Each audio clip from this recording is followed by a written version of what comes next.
జెండా ఎగరేస్తున్నప్పుడు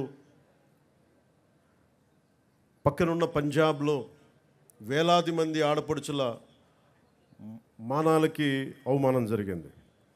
మన పక్కనున్న తెలంగాణలో రజాకారులు అర్ధనగ్నంగా ఆడపడుచుల్ని బతుకమ్మాడించిన పరిస్థితులు. అలాంటి పరిస్థితులను తట్టుకొని తూర్పు పాకిస్తాన్గా రెండు విడిపోయి ఇప్పుడు ప్రస్తుత బంగ్లాదేశ్ విడిపోతూ ఎన్ని లక్షలాది మిలియన్స్ ఆఫ్ పీపుల్ రోడ్ల మీద పడిపోయి ఉన్న సొంత ఊరిని ఇళ్ళని వదిలేసి కాందీసుకులుగా ఏర్పడ్డారు. వారి బలిదానాల మీద ఈ దేశం నిర్మించబడింది. వారి బలిదానాలను గుర్తు తెచ్చుకునే రోజు ఇది. మనందరం ఆనందించే రోజు కంటే కూడా ఎంత బాధ్యత ఉండాలని గుర్తుకు పెట్టే రోజు. అలాంటి బాధ్యతే ఈ రోజున మిమ్మల్ని ఈ వేదిక ముందు నిలబెట్టింది. 1923 కాకినాడలో జరిగిన భారతీయ జాతీయ కాంగ్రెస్ మహాసభలు జిల్లా వేదికగా జరిగిన ఒక అపురూప ఘట్టం. గాంధీజీ గారి పిలుపు మేరకు జిల్లా ప్రజలు చొల్లంగి ఉప్పాడ తీరంలో నిర్వహించిన ఉప్పు సత్యాగ్రహం బ్రిటిష్ పాలకులను గడగడలాడించింది. విప్లవ జ్యోతి మన్యం వీరుడు అల్లూరి సీతారామరాజు కాకినాడలో చదువుతున్న రోజుల్లోనే దేశ దాస్య విముక్తి కోసం పోరాట కాంక్ష ఆయనలో రగులుకుంది. ఆంధ్ర భగత్ సింగ్గా ఖ్యాతి గడించిన ప్రతివాద వెంకటాచారి కాకినాడలో నిర్వహించిన విప్లవ ఉద్యమం తెల్లవాళ్ల వెన్నులో వెనుక పుట్టించింది. అందుకే ఆయన ప్రతివాద భయంకరాచారి అంటారు. దుర్గాబాయి దేశ్ముఖ్, బులుస్ సాంబమూర్తి వంటి ఎందరో జిల్లా ప్రముఖులు స్వాతంత్రోద్యమంలో ప్రజల ముందుకు నడిపించారు. వారి ఆశయాల బాటలో కుల మత భాష ప్రాంతాలకు అతీతంగా దేశ సమగ్రతకు సంక్షేమం సామాజిక న్యాయం మౌలిక లక్ష్యాలుగా సుపరిపాలనను ఈ రాష్ట్ర ప్రభుత్వం ప్రజలకు అందిస్తుంది. సూపర్ 6 ప్రాధాన్యతల అమలుతో రాష్ట్ర పునర్నిర్మాణానికి షణ్ముఖ వ్యూహంతో ముందుకు వెళ్తుంది.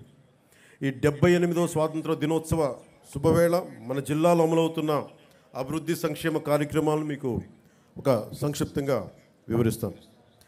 దేశంలోనే ఆదర్శనీయ రైతులు, వృద్ధులు, దివ్యాంగులు, వితంతువులు తదితర ఏ ఆసరా ఆలంబన లేని 28 కేటగిరీల ప్రజలకు రాష్ట్ర ప్రభుత్వం అండగా నిలుస్తూ వారికి సామాజిక పెన్షన్లు గణనీయంగా పెంచింది.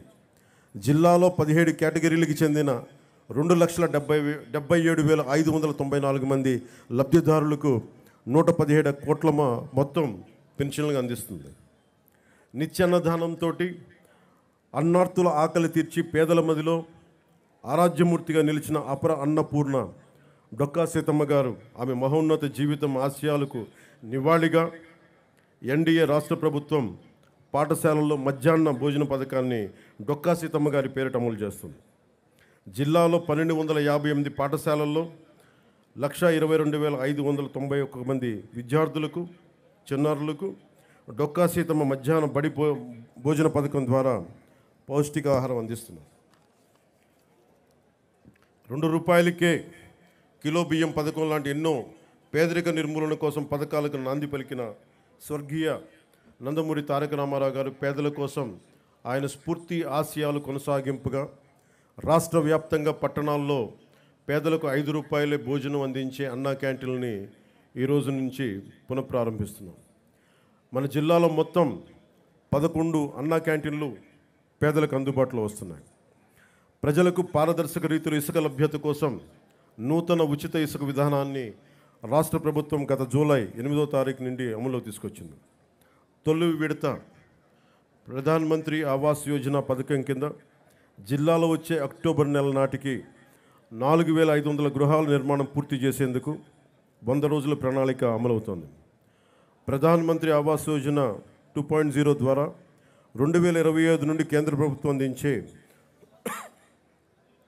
2.5 లక్షలు మొత్తానికి తన వంతుగా 1,50,000 జోడించి ₹4 లక్షల యూనిట్ విలువతో పేదలకు గృహాలు నిర్మించాలని రాష్ట్ర ప్రభుత్వం నిర్ణయం తీసుకుంది. అలాగే పేదలకు గ్రామీణ ప్రాంతాల్లో 3 సెంట్లు, పట్టణ ప్రాంతాల్లో 2 సెంట్లు నివాసన స్థలాలు మంజూరుకు నిర్ణయించింది తెలియజేసేందుకు చాలా సంతోషిస్తున్నాం. 2014-2019 వరకు జిల్లాలో ఇల్లు నిర్మించుకున్న లబ్ధిదారులకు పెండింగ్ ఉన్న బిల్లులకు సుమారు 49 కోట్ల రూపాయలు బకాయిలను చెల్లించేందుకు ప్రభుత్వం విధి విధానాలను రూపొందిస్తుంది. జిల్లాలో టిడ్కో ద్వారా 529 కోట్ల నిధులతోటి 7,228 ఇళ్లను 5 ఏళ్ల క్రితమే నిర్మించగా 3,582 ఇళ్లను లబ్ధిదారులకు అందజేయడం జరిగింది. మిగిలిన ఇళ్ల రిజిస్ట్రేషన్ మోర్గేజ్ పూర్తి చేసి త్వరలోనే డ్రైన్లు, తాగునీటి సరఫరా తదితర అన్ని మౌలిక వసతులతోటి లబ్ధిదారులకు అప్పగిస్తాం. కాకినాడ పర్లోపేట సైట్ బిలో మరో 904 ఇళ్లని ఇచ్చే డిసెంబర్ నాటికి నిర్మించి లబ్ధిదారులకు